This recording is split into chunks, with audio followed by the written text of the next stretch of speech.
আজ আমরা দেখব কিভাবে অঙ্গনওয়াড়ি ওয়ার্কারদের আপডেট প্রোফাইল করা হবে এবং অঙ্গনওয়াড়ি হেল্পারদেরও আপডেট প্রোফাইল করা হবে। তো ওয়ার্কার এবং হেল্পারদের প্রোফাইল আপডেট করতে গেলে প্রথমে আমরা ডান দিকে নিচে থাকা মোড অপশানটিতে যাব। এই মোড অপশানটিতে গেলে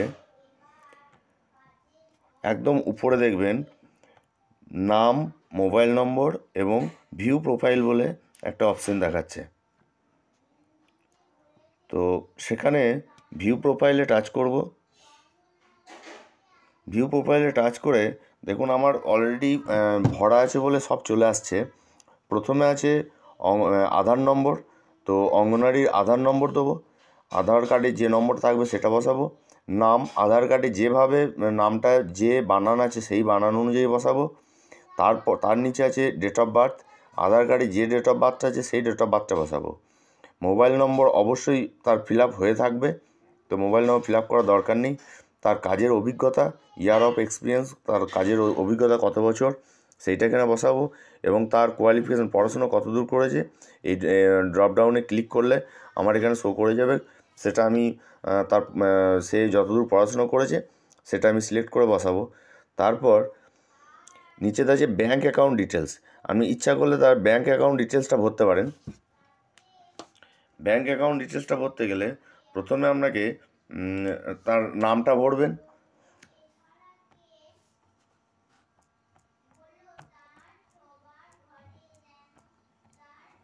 নামটা ভরার পর যেখানে এন্টার 11 ডিজিট আইএফসি কোড লেখা আছে সেখানে আপনি আইএফসি কোডটা দেবেন। এখন অবশ্য শুধুমাত্র স্টেট ব্যাঙ্কেরই অ্যাকাউন্ট নম্বরটা ভরা হচ্ছে, অন্য কোনো ব্যাঙ্কের ভরা হচ্ছে না। তো আমি স্টেট ব্যাঙ্কটাই দেখাবো।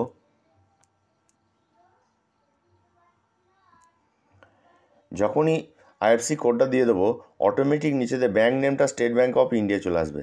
কিন্তু আমি এখানে যদি অন্য কোনো ব্যাঙ্ক দিই তাহলে কিন্তু আমার এটা আসবে না, কারণ এখন শুধুমাত্র স্টেট ব্যাঙ্কটাই দেখাচ্ছে। যেমন আমি অন্য ব্যাঙ্ক দিয়ে দেখি,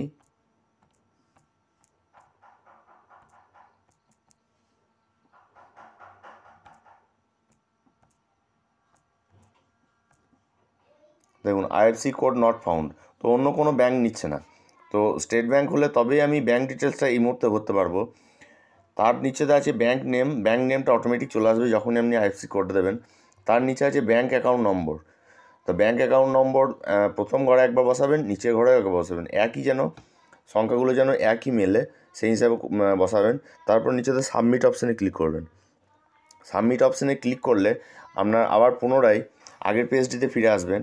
তো আগের পেজটিতে ফিরে আসার পর নিচেতে থাকা সাবমিট বটনটিতে টাচ করবেন। এই বটনটিতে টাচ করবেন। টাচ করলেই আপনার অঙ্গনওয়াড়ি প্রোফাইলটি আপডেট হয়ে যাবে। যদি স্টেট ব্যাঙ্কের অ্যাকাউন্ট হয় তাহলেই আপনি ব্যাঙ্ক অ্যাকাউন্ট ডিটেলস এই মুহূর্তে ভরতে পারবেন। যদি স্টেট ব্যাঙ্ক অ্যাকাউন্ট না হয় তাহলে জাস্ট আপনি ওপর থেকে নিচে পর্যন্ত প্রোফাইলটা ভরে দেবেন। ব্যাঙ্ক অ্যাকাউন্ট ডিটেলস ভরার এখন দরকার নেই, ভরে দিয়ে সাবমিট করে দেবেন। তারপর দেখব AWH প্রোফাইল কী করে আপডেট করব। একইভাবে মোর অপশানে গিয়ে একদম নিচেতে থাকবে আপডেট AWH প্রোফাইল।